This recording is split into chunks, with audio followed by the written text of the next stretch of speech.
Right, so I've wet the paper first, and then I've mixed my colour.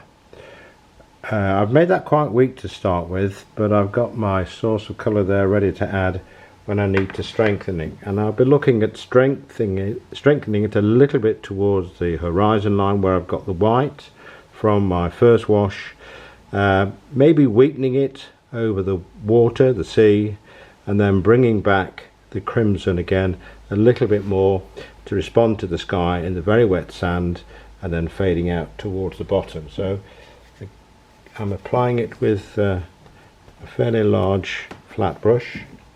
I think it's important to say that the selection of the order of washes is not random, and you have to really consider how it's going to look further down the line. So particularly this occasion I've used the raw sienna first, then the crimson, and then it'll be the blue. Put the blue on the raw sienna and the crimson after. We're likely to get a bit of green, which we don't want. Not many green skies. So I'm just strengthening it a little bit here.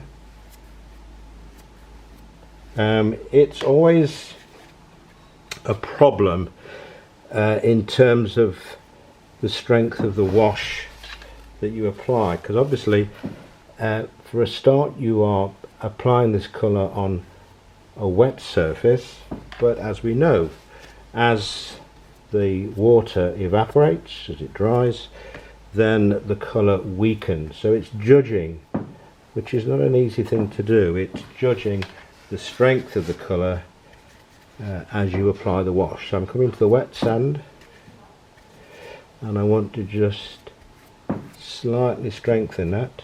Again, we can do what we did earlier, which is to lift off a little bit later, and as I come towards the bottom, then my intention is just to weaken that colour as it gets to the bottom there. I'm not worried about that line. Actually, I quite like that, because that's the division of sand, so that might have been a happy accident. So I might just exaggerate a little bit there. So that's the sea and the edge of the wet sand. There is also a nice little bit towards the horizon line. So just picking that out will give me another variation. And of course the wet paper is allowing those colours to melt into each other quite successfully.